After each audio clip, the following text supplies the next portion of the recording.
Lakeland Public Television, the Bemidji Pioneer, the Brainerd Dispatch, and Northern Community Radio are proud to present Debate Night 2016, a look at our area legislative candidates. And now the State Senate District 10 debate. Your moderator tonight is Ray Gildow.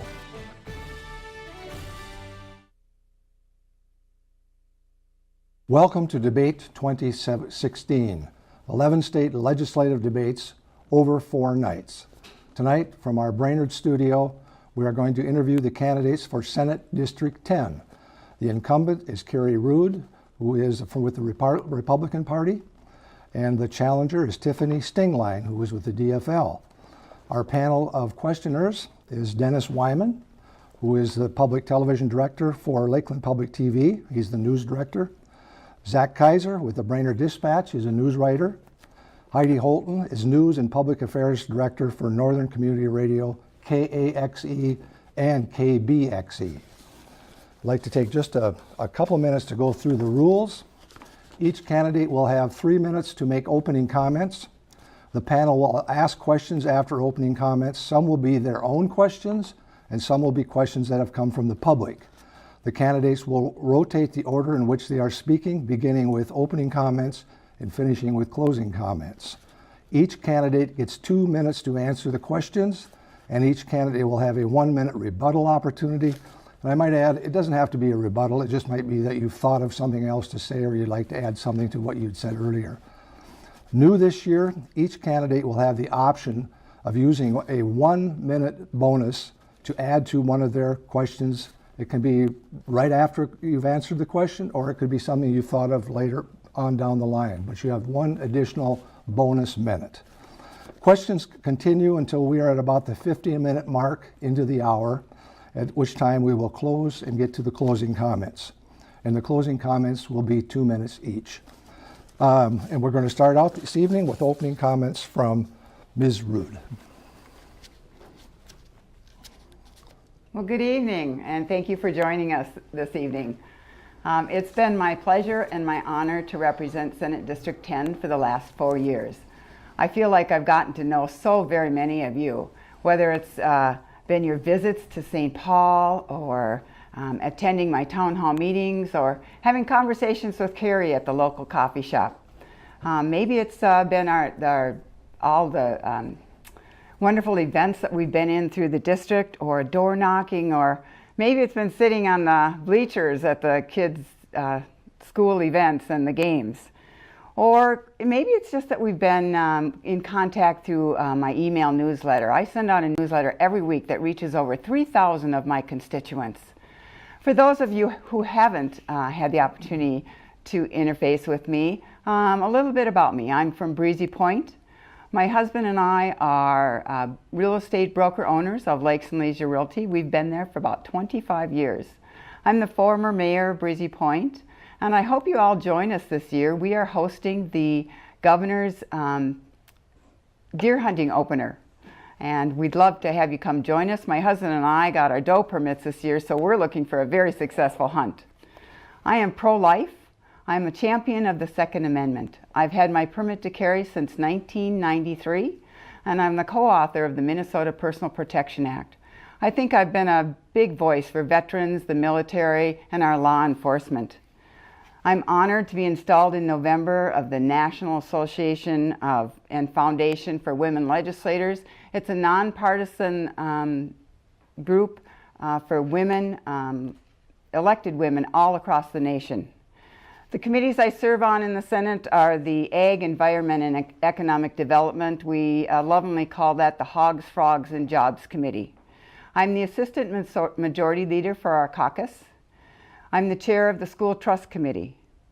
And of course, with the 800 lakes that we have in Senate District 10, I sit on the Water Commission and the Asian Carp Committee and the Great Lakes Commission and pretty much anything to do with water. My goal in 2016, the very first thing, is to repass the 2016 bipartisan tax bill that the governor shockingly vetoed. It dealt with statewide business tax relief, farm tax relief. It had relief for our college students and their debt, dependent care expenses, and small business relief.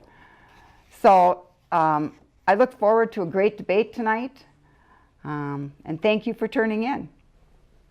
Thank you. Ms. Stenglein. I want to start by thanking Lakeland Public Television for hosting this event and for all of the good work that Lakeland Public Television does and public broadcasting in general. Thank you, Ray, for hosting us or moderating this evening, and thank you to the panelists for your questions and your interest. And of course, thank you to the viewers for tuning in, or maybe if you're not watching this live, maybe you're streaming it, or maybe you did record it on DVR, or maybe even tape. My name is Tiffany Stenglein, and I'm running for state senate.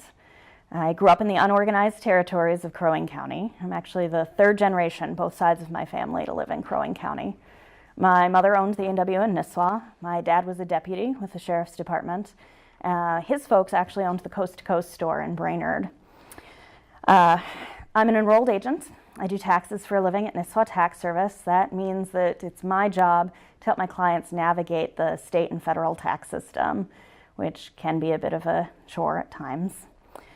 My priorities, only about 40% of our kindergartners in the state are actually ready for kindergarten when they get there. About 15% of our preschool age kids are in public pre-K. That's why I want to increase access and affordability, get more of our kids a good start. The Minneapolis Federal Reserve crunched the numbers. Early childhood education is the single best investment government can make in terms of return on investment. I see some of my small business clients struggling with a lack of reliable internet access. That's why I support border-to-border broadband. It'll help even out some of the disadvantages our businesses face just for being up in greater Minnesota. And it's not something that the folks down in the cities are going to do unless we push them to do it. So the district is all of Crow Wing County and all of Aiken County. Fun fact about Aiken County, highest median age of any county in the state of Minnesota. That puts us here in Crow Wing and Aiken counties at the tip of the spear when it comes to getting ready for an aging population. And frankly, we're not ready. I support programs to help seniors live independently in their homes as long as possible. First of all, it's what everybody wants to do, and secondly, it's a lot cheaper. Unfortunately, there comes a time for a lot of us when it's not an option anymore. And we don't have enough facilities. We don't have nearly enough trained professional staff. So again, I want to thank you all. And Senator Carrie, Ruud, I didn't mean to forget you. Thank you as well. Thank you. Our first question will come from Dennis Wyman, and it will be directed towards Ms. Stenglein. Tourism is obviously a big, very important in Senate District 10. What can the legislature do to help support and boost tourism in Senate 10? As I mentioned in my opening, my mom owned the A&W in Nisswa, and for those of you who aren't familiar with Nisswa, it was founded as a tourist town. It always has been, and the A&W is open seasonally when the tourists are here. One of the big boons that we had at the restaurant was the Paul Bunyan Trail coming through. If you're on your way from Baxter up, maybe you're not going to go the whole way to Bemidji, but stopping for a root beer float is a really good idea. And so there are things like that we can do. You know, investment in our trails, the Crosby Trail System, the Cuyuna Trail System. You know, there was money from the bonding bill for that. I think that's part of what we can do. And then, of course, we have to protect the resources that these tourists are coming up to visit and enjoy. Our water, our forests, and make sure that they're there for the long term to continue attracting folks up to the area. Thank you. Ms. Ruud.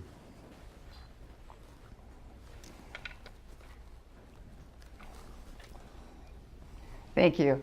Well, one of the pieces of legislation that I'm most proud of is being the co-author of the Explore Minnesota Tourism Council. We put that together. It's a wonderful organization, and they've been very, you've seen the wonderful commercials that they do on TV. They've been very helpful in the state. And we've worked really hard to keep them funded so that they can continue to do their work. This year, we funded some tourism for the Mille Lacs area. They were struggling because of their fishing, the walleyes and the problems going on over in Mille Lacs. and we wanted to make sure that people knew what a great place that was to go. So we did extra funding for the Mille Lacs Area Tourism Council.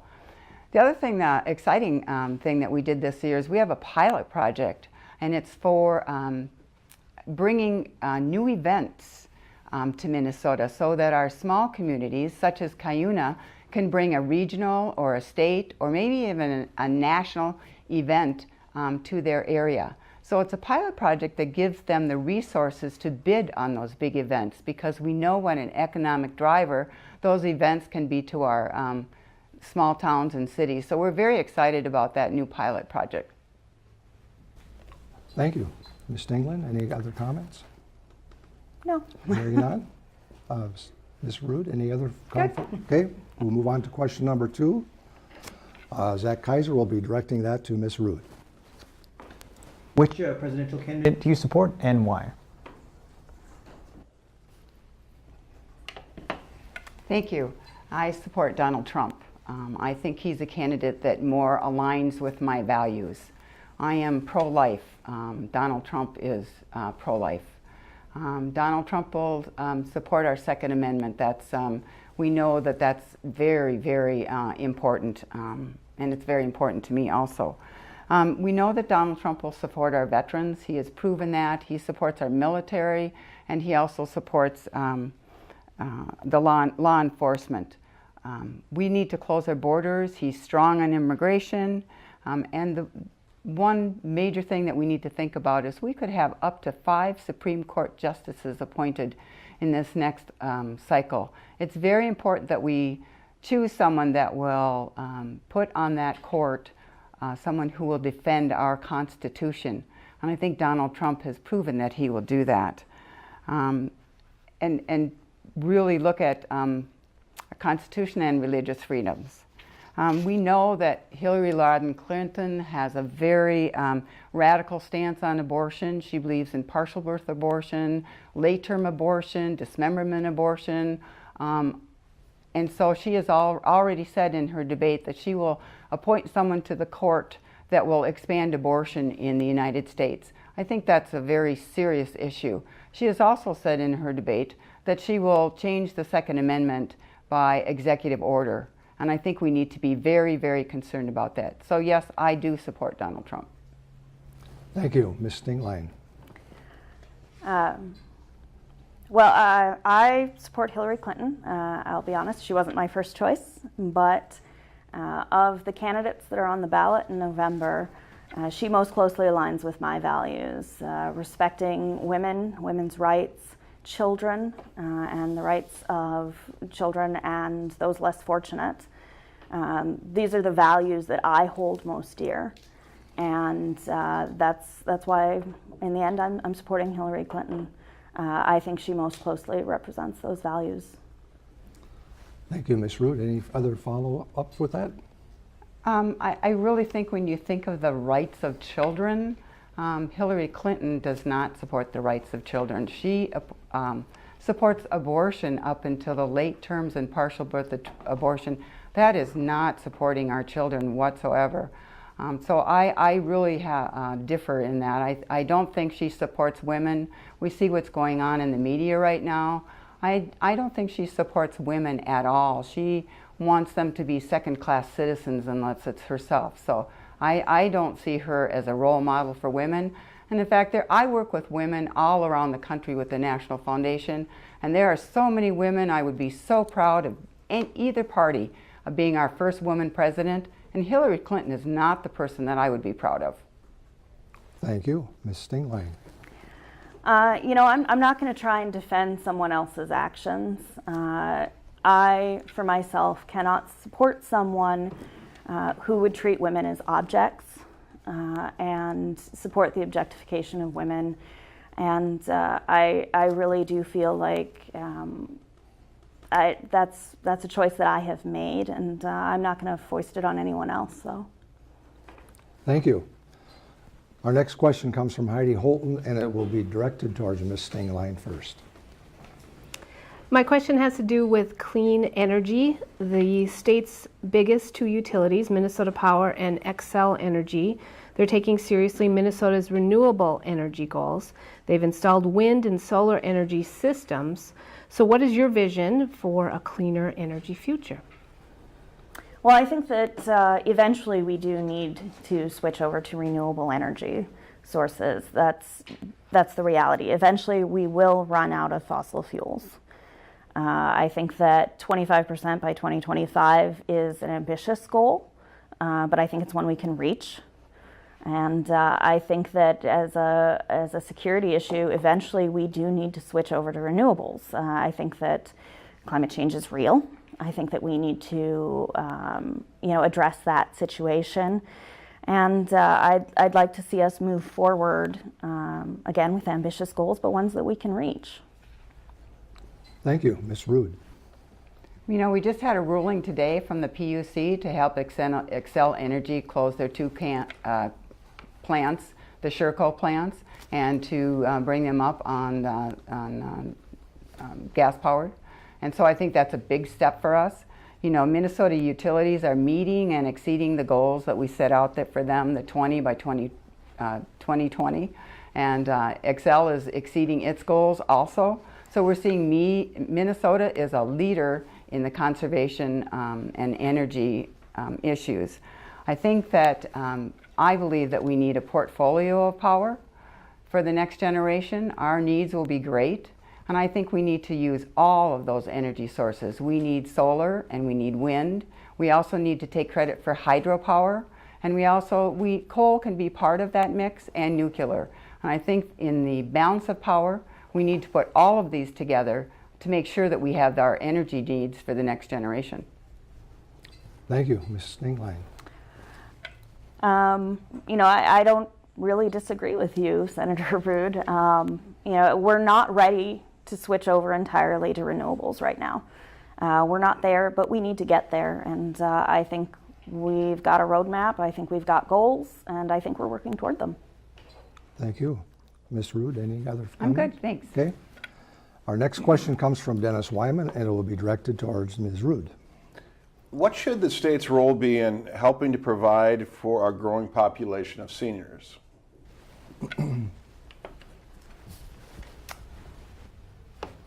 Mine? Yes. I think it's yours. Oh, thank you. You know, I just took this journey with my parents. I think a lot of you have met my parents. They campaigned with me. This is the first time they've not been on the campaign trail with me, and I miss them very much. They were both 97 when they passed. And we went through the whole gamut of care, from first moving them out of their home into a townhome, then getting services such as Meals on Wheels and RSVP. Then we went into the assisted living and into the nursing home, and then finally into hospice care. So I think I've gone through the whole gamut of care that we have in Minnesota. I like to think that everyone would have those options that they had. They weren't wealthy, they were just retired school teachers. But Minnesota had the wide variety of options to keep them in their home as long as they possibly could. So I think it's up to the state of Minnesota to really support those all those services. We have them. I think we do a really good job. Last year we were able to give the nursing home attendants and the workers a 5% raise. That really helped them. It helped in retention of employees. It helped for getting more employees, which we're short on. So I think we're doing a good job. We can always do better. You know, Senate District 10 has the most people on Social Security of any district, so we know that we have that coming down the pike. But I think working with our care providers and listening to them as we have several meetings set up already for next week to listen to them and ask them what they need. And I think working in a cooperative way that way, we'll get the job done. Thank you. Ms. Stenglein. Well, I think the state has a role to play in supporting workers and caregivers, both those that are paid and those that are not paid for the care that they're giving. I think that one of the things that we need to be concerned about moving forward is the reimbursement rate for nursing home care. So there are two well, maybe 3 funding mechanisms for when somebody requires nursing home care. One is that they can pay themselves, and I wish everybody were in that kind of a position financially. The other is if you plan ahead and have long-term care insurance. So I want to talk about that one a little bit. There is a tiny tax credit on the state tax system, or in the state tax system, I should say, to encourage folks to invest in their own long-term care insurance. I think that we need to front-end some of that and maybe expand that credit, expand the people who are getting their own long-term care insurance. Of course, the other option is that when your own finances run out, if you don't have long-term care insurance, then the state ends up supporting your care on Medicaid, because we want people to have care. And unfortunately, that's going to end up putting a burden on the state, but it's one that we need to take care of people. So I think that the funding mechanism there we need to be prepared for as well. Thank you. Thank you. Ms. Ruud, any follow-up? I'm fine. Okay. Any other follow-up? Okay, hearing none. The next question comes from Zach Kaiser, and it'll be directed towards Ms. Stenglein. What's the single most important social issue to you, and how should the state address it? Poverty and income and wealth inequality. My faith tells me that we need to take care of people. We need to take care of those less fortunate than ourselves. And the state is in a position to guide that care. So there are things that we can do, whether it's expanding the working family credit, expanding social services, reducing burdens on those who are lower income folks, to help even out some of that. And I speak of income and wealth inequality separately. They're related, but they're not quite the same thing. And I think that we need to address them in slightly different ways. I see particularly, the income difference, maybe I feel it more acutely between men and women and the pay gap there. There are racial pay gaps as well. And there are things that the state can do in terms of, mitigating those factors that I think we really have a responsibility to do. Thank you, Ms. Ruud. Thank you. Well, the biggest social issue for me, of course, I am pro-life, and so the abortion issue is very important to me. I worked on it for a very long time, making sure that our abortion rates are down, and they are. They're down another 3% this year. They are the lowest they have been since 1974, and I think that's really exciting news. Teenage pregnancy is down, and we see that we're doing a really good job with education. I think as our technology grows, you see the ultrasounds, and no one can deny anymore that a baby is a baby at a very early stage. So I think, through education, we've done a really good job. I'd like to see us end taxpayer-funded abortions so that folks who really believe, as I do, and are against abortion, that our taxpayer dollar is not used for that. One of the things, I'm the co-author of the Women's Right to Know. I think that made a big difference in our abortion rates when we actually counseled women, let them know, talk to them about their decision, not trying to take their decision away, but really have them make an informed decision. And I think that's why we find that the abortion rates are down, and I'm very proud of that fact. And so that's one of my big social issues. Ms. Stenglein, any additional comments? No. None? No. Okay. No other comments from you, Ms. Ruud? No, I'm fine. All right. The next question comes from Heidi Holton, and it will be addressed to Ms. Ruud first. There is, there's no way for you to know, just take a moment, all the issues that come up in the legislature. There's no way for you to know about everything. So I'm looking for perhaps an example of how you get information on a topic, how you've done that in the past, and then what's the areas you're strongest in, maybe what are the areas you need to know more about? And Well, that's a really great question. I think I pride myself in developing good relationships with everyone in the community. We came up with the body cameras and for police officers, and it's not something I really was aware of. And so I called my police chiefs. I called the sheriff. I asked them questions. What do you think? What's the best way? What works for you? There's a lot of issues that we deal with at the Capitol that you're right, I can't be an expert on. And so I think developing those relationships, calling the schools and saying, how does this funding mechanism work for you? Is it the right thing to do? I guess my biggest strength, of course, is in the environmental and conservation areas, because I'm kind of an outdoor junkie when it comes to being out there. I love to do everything to do with outdoors. And so I realized that clean water and our legacy, we are in a watershed where all of our water goes south. And so making sure that our water is really clean as we send it to the next watershed is really important. So that's, I think, on my strength, and I sit on most of those committees. But I think the relationships that you develop with your communities is very important.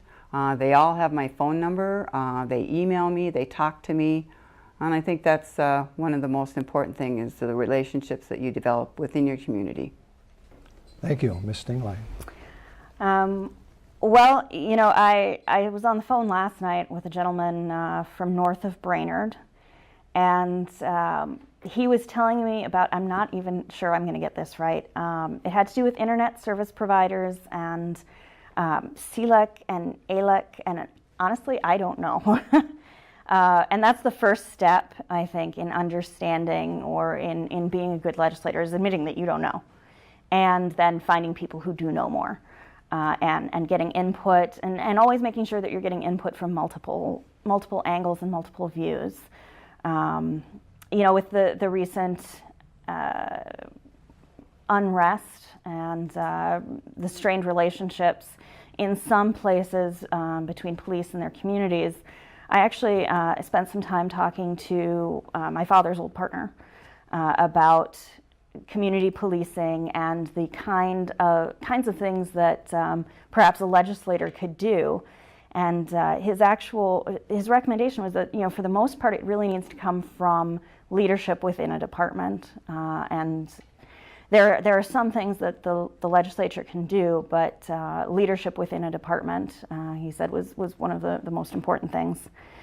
Of course, my strength, it's going to be taxes. As a federally licensed, enrolled agent, I am enrolled to practice before the IRS. I've spent years studying taxation, taxes, individual, business, corporate taxes. I could go on and on about taxes, actually, but there are viewers out there that might nod off, so we'll skip that. Thank you. Ms. Ruud, any additional comments? No, I think I'm with the viewers on going on and on about taxes. I think we can leave it there. All right. Our next question comes from Mr. Wyman, and it will be directed towards Ms. Stenglein. We've been hosting these debates since 1998, so this is the 10th time we've hosted these debates. And this next topic, I'm pretty sure, has come up every debate, and I think it hasn't gotten any better. It certainly hasn't gotten any better. It's gotten much worse. Health insurance. High costs are difficult for families and businesses who try to provide benefits for their employees as well. Can you assess the current state of MNsure and health insurance costs in Minnesota, and what would you do to help solve this problem if elected? Sure. First, we need to separate MNsure from insurance and the costs of insurance. MNsure is the marketplace, it's the website, and it's got problems. And you know, it's been suggested that we roll back into the federal exchange. I myself get my insurance through MNsure, through the exchange. I've worked through the federal website as well. The federal website is not actually any better.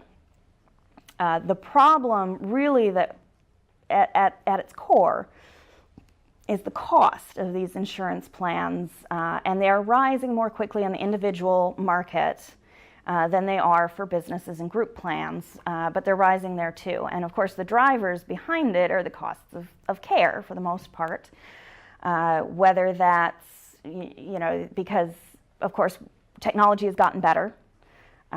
We can do more for people to help them live longer, healthier, more productive lives, but it costs money. And you know, as people live longer, they need, you know, whatever it is that's helping them to live a healthier, more productive life longer. So I think we need to address, in terms of the financial cost of insurance, we need to address the drivers of care and the cost of care, and you know, deal with the costs of insurance. I'm actually a big fan of John Marty's Minnesota Health Plan. I've been a supporter for years. What we were doing before the Affordable Care Act wasn't working. The Affordable Care Act, while it's had some victories, you know, in terms of we've reduced the uninsured rate by 40%. We've gotten, you know, so that you can't be denied because of a pre-existing condition. We've taken away the lifetime caps. But it didn't really do much to actually make insurance more affordable and care more affordable. A single-payer universal plan within the state of Minnesota, something like Medicare, would help us minimize administrative costs and you know, make sure that more of our dollars are actually going towards care. Thank you. Ms. Ruud. Well, you are correct. We've talked about this for a very long time. But I think it was really shocking today to turn on the news and to see the governor of Minnesota on national news talking about the failure of MNsure and how it was a failed program that we were in. It was one of his biggest disappointments, but he has been a supporter of it for all these years, has done nothing, as we in the legislature have told them that it was failing, that we needed help, we needed to change it, and he was still the champion until today. Well, now we are starting with open enrollment again in another 2 weeks, and there's nothing we can do to fix this that will help the people that need to go into open enrollment. People have talked about a special session, but even if we had a special session today and had a solution, it would take us at least 4 weeks to implement any of those plans, and we don't have a solution for it. You know, in 1970, was it 76 or so, we put in the MSHA program, and it was a high-risk pool. And we were held up along the nation because we had the most uninsured number, the least number of uninsured people, and we were held as model legislation in that high-risk pool. And we asked, before we did this with MNsure, to please keep that for our high-risk patients, because it gave them good insurance. And that was disbanded. And I think one of the first things we should do is put that back in place so that our folks with chronic illness and our high-risk patients can still get a good continuum of care. Thank you. Any additional comments? Yes. Okay. As one of those individuals facing open enrollment, I'm concerned. You know, right now I have Blue Cross Blue Shield, and I will not have Blue Cross Blue Shield starting in January because they're not offering it as an individual plan anymore. So I understand the concerns there. I am worried that any action taken in a special session will be panic-driven. And anytime you're interacting with something as complicated as the Affordable Care Act, I'm concerned there will be unintended consequences. Now, I haven't seen any definitive plans for what would happen, but I think we need to be careful about how our state system would interact with the federal tax credits and the federal system. So that's a concern that I have with that. One of the things that I really support the Minnesota Health Plan. It's been in the works since the 90s. People have been working on it. And so I support getting an exemption from the Affordable Care Act to institute that plan. Ms. Ruud, any other comments? Sure. You know, we've already paid for the federal exchange, and we've already wasted $400 million on MNsure. And along with that, it costs us $40 million a year to keep MNsure. So I think when we get back into session, we might want to have that conversation about, do we get rid of our MNsure exchange and go to the federal? I don't know the answer to that, but that's been suggested, and I think we need to have that conversation. And I also want to tell you that when we talk about single-payer healthcare, single payer is single provider, and the single provider would be the government. And I have to tell you right now, that's not a really good option, because look at where we are, that we have government health care now, and it's not a good option. And so I would not support single payer. Thank you. The next question will come from Heidi Holton, and it will be directed towards Ms. Ruud. So how can the criminal justice system be reformed? Would you consider the idea of decriminalizing marijuana?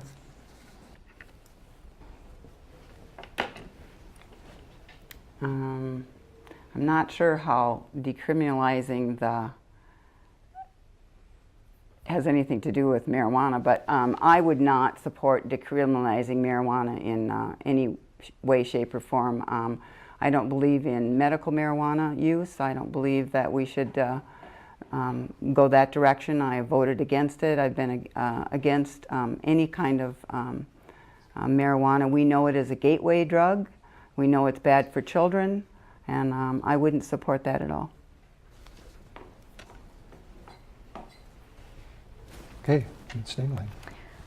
When it comes to the criminal justice system, I think that marijuana is a slightly more narrow issue than just the criminal justice system as a whole. I think that we need to look at treatment options for a lot of folks, or mental health care, preventative care for folks. And I am concerned about racial disparities within the criminal justice system as well. When it comes to legalizing marijuana, I am concerned that it being illegal is what makes it a gateway drug. There was on PBS a while ago, there was a Ken Burns special on Prohibition, and one of the episodes was actually titled "A Nation of Scofflaws."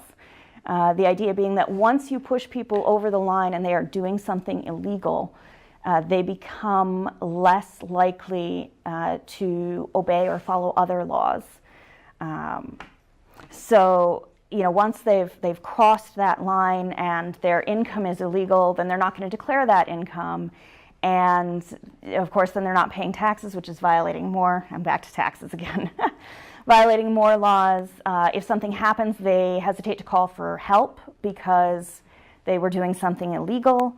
And I worry about the regulations that are not in place because it is illegal. I worry about contamination and things like that. And I wouldn't champion legalizing marijuana, but I have concerns about keeping it illegal. Thank you. Any additional comments, Ms. Ruud? I would just say that, we have a marvelous Teen Challenge program here in Brainerd, and we have a marvelous drug court program in Brainerd. And if you sit through those courts and you watch those people, you could never support legalizing marijuana, because it is a gateway drug and it's the start of a lot of problems for these folks that we spend a lot of time and effort in recovery for. Any additional comments? Only that I also support the drug court program and programs like Teen Challenge that help folks stay clean and sober. And really, I think those programs are valuable, and I think we want to continue that. I think we also want to watch what's going on in those states that have made it legal. I think there are also, and I didn't mention this in the first 2 minutes there, I think there are complications when we have states in a patchwork, but it's still federally illegal. For example, we see it out west. They have problems with banking.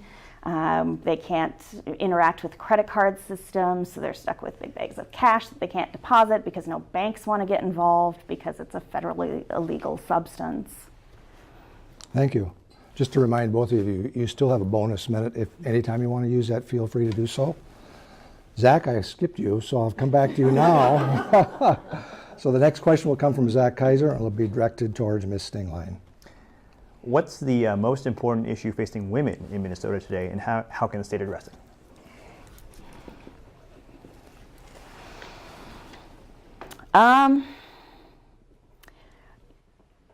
Gosh, there are so many. The most important, though, the first one that jumps to mind is the daycare crisis that we're in.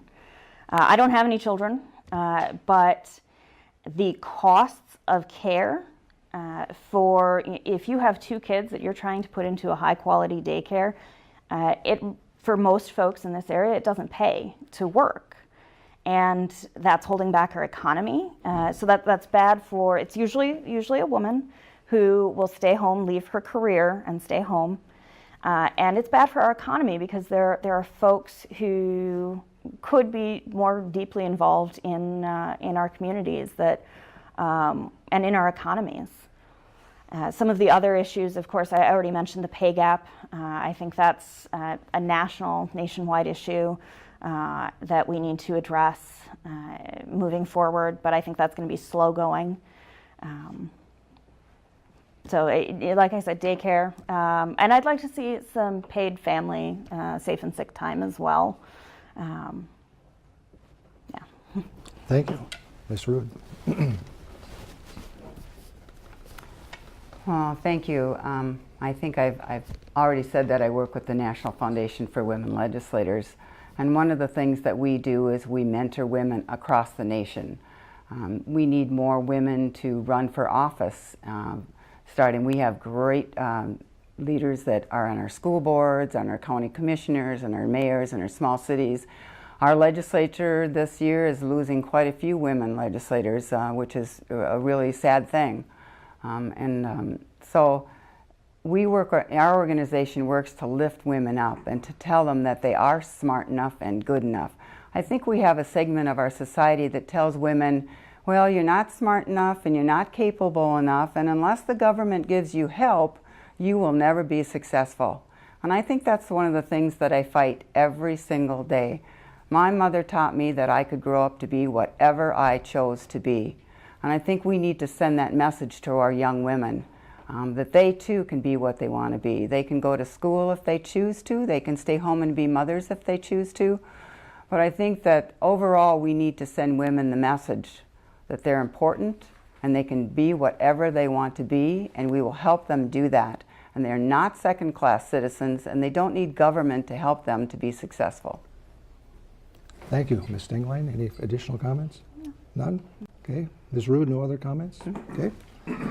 Our next question will come from Mr. Wyman, and it will be directed towards Ms. Ruud. Sunday liquor. Polls show a majority of Minnesotans want it. Proponents claim it would generate a projected $10.8 to $15.1 million in new tax revenue. All our bordering states have Sunday liquor, and a lot of dollars leave our state on Sundays to those other states. Do you support passing Sunday liquor sales in Minnesota? So far, District 10 doesn't want Sunday liquor sales. I've been in contact with a lot of my cities and a lot of my stores. We have small independent liquor stores, we have municipal liquor stores, and they are not in favor of Sunday sales. And so until my district wants Sunday sales, I'm pretty much on the side of not.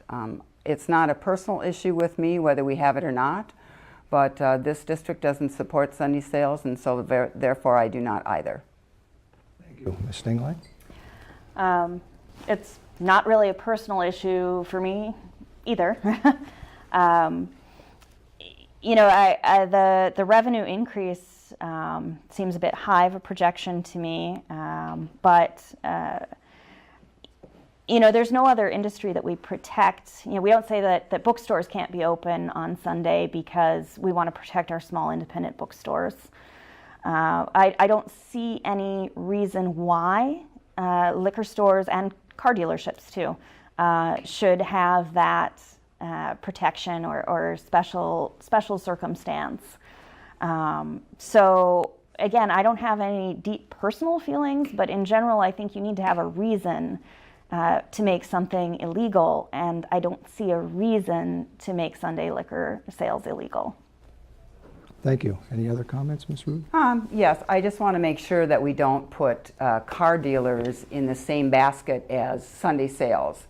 Car dealers are closed right now because they need a lot of financial pieces to the puzzle that are not open on Sundays. Currently, banks and financial institutions are not open on Sundays, unless we want to have them open too, but they are currently not. So for the car dealers, it's a whole different scenario. And so I want to make sure that, we don't put them in the same basket. And I will tell you that it's really, I think the fact of the matter is you don't gain any more sales. You just take 6 days of sales and spread them out over 7 days. And if you're a municipal liquor store and you have to pay state employees, you're now paying overtime and you're now paying employees that you wouldn't have to pay. So your cost to do business goes up. So there really is no benefit for them to be open on Sundays. Thank you. Ms. Stenglein, any other comments? I don't see why the state should be protecting this particular segment of an industry as opposed to any other. I brought up independent bookstores. If being open 7 days a week means that you have to pay overtime, maybe you don't want to be open on Sundays, and there's no reason why any given store can't decide to be closed on Sundays. Or Mondays or Tuesdays or any other day that they choose to be closed. When we had the restaurant, if we wanted to be closed, all you had to do was lock the doors and go home. It doesn't take a state mandate to make them close. If they don't want to be open on Sundays, there's nobody that says that they have to be. Thank you. Our next question will come from Zach Kaiser. It will be directed towards Ms. Stenglein. What more can Minnesota do to prevent terror attacks such as the mass stabbing in St. Cloud in September? Well, I think that first and foremost we need to keep open lines of communication between citizens and law enforcement and better those relations. Some of the incidents have involved folks who have been reported, not this one to my knowledge, but better information sharing between communities, better information sharing between agencies. I don't know that there's anything specific about this incident that we could have done, but again, the more that you know, the more prepared you can be moving forward. I am heartened that it was a knife that this person had, rather than something more deadly and more dangerous.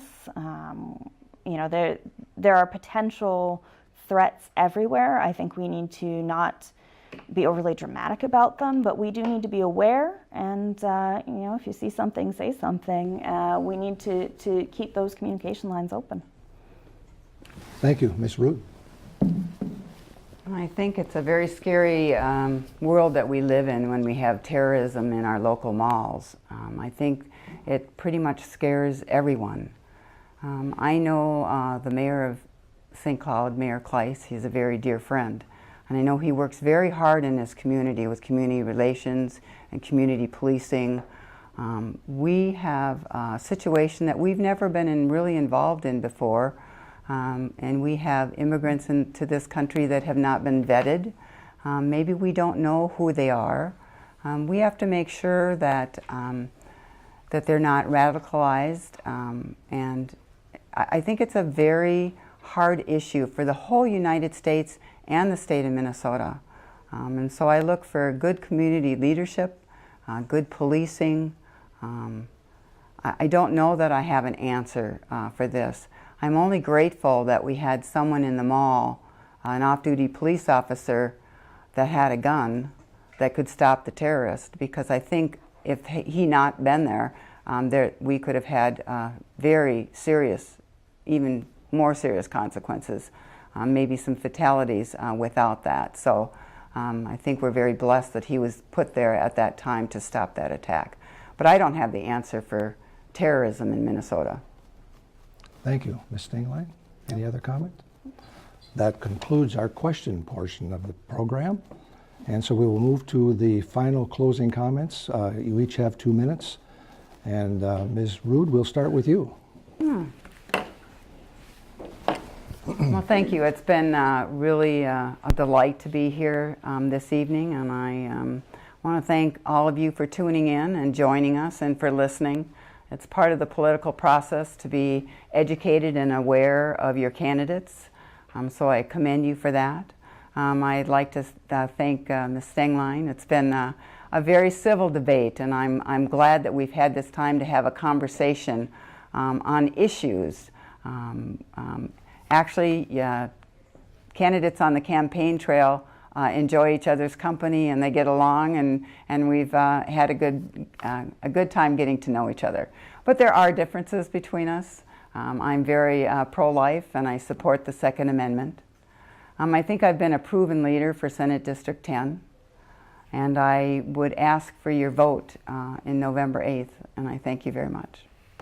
Thank you. Ms. Stenglein. I want to thank, again, Lakeland Public Television and our sponsors and our panelists, and thank you, Ray. Thank you, Senator Ruud, both for your kind words and for coming and joining me, and thank you for your service as well. It's not an easy thing to do. So people ask me why I would do this, why I would run, which we both know is not easy, why I would want to serve, which firsthand, not easy. And I like to tell this story about my dad. Being a deputy made him a very practical kind of person. Either that or possibly being a practical kind of person made him a good deputy for the Sheriff's Department. And so I came home from school one day. When I was a little girl, I hated group projects, couldn't stand them. I came home from school and I was complaining about something my partner either had done or hadn't done or had done differently than I would have. And he let me go on for a while, and then he stopped me and he said, "Tiffany, do you think you could do better?" And I said, yes. I must have been about 8 at the time. And he said, "It's not enough to think you can do better, you have to prove it." So that's why I'm running, to prove that we can do better for ordinary Minnesotans, to prove that we can do better for our preschoolers and our school kids and through education, to prove that we can do better for our businesses, helping them with broadband and regulation, and prove that we can do better for our seniors. So I want to thank you, the viewers at home, again for joining me, and I want to invite you to join me, because together we're going to prove that we can do better. Thank you. Thank you to both of our candidates for taking the time out to share your opinions with our viewers. We appreciate it very much. If you would like to see this debate, or if you know someone who missed it, in 24 hours it will be posted on our website at lptv.org. You can also pick up Sunday's Brainerd Dispatch and see a recap in that, I believe. And you can also go to their website, brainerddispatch.com, and you can get an oral presentation of this program tonight if you go to kaxe.org. And that should be posted, I think, tomorrow, I would guess. I'd like to invite you to join us at 8 o'clock for the House 10A candidates, Quinn Nystrom and Josh Heinzman. And thank you for tuning in, and we'll see you at 8 o'clock.